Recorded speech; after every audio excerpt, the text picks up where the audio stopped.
Sous la lumière de la lune dans le pays du sucre, chaque coin cachait une douce surprise. C'était le pays des bonbons colorés, des délicieux chocolats et des moelleux marshmallows. Cependant, ces derniers jours, une série de vols mystérieux se produisait dans ce paradis sucré.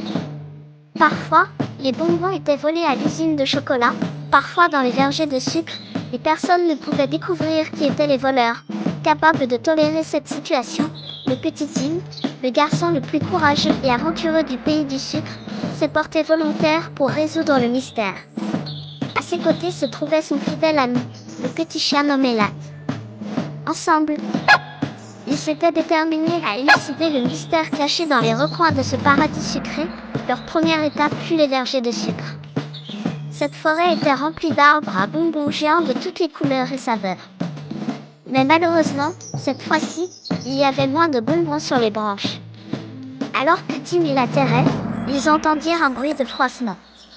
En avançant, ils entendirent des chuchotements venant d'un petit trou. Se regardant l'un l'autre, ils s'approchèrent du trou et virent de petits lutins à l'intérieur. Les lutins essayaient de voler des bonbons dans les arbres. Tim imagina un plan pour attraper ces lutins mignons mais espiègles. Pendant que Nat distrayait les lutins en courant devant eux et en les invitant à jouer, Tim s'approcha discrètement par derrière et attrapa tous les lutins.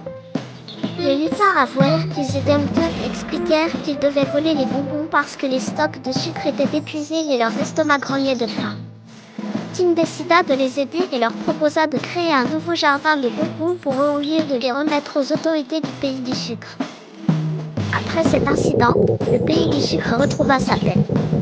Tim et Lat furent acclamés comme des héros et gagnèrent le respect de tous. Désormais, commença une époque dans le pays du sucre où tout le monde vivait heureux et sucré.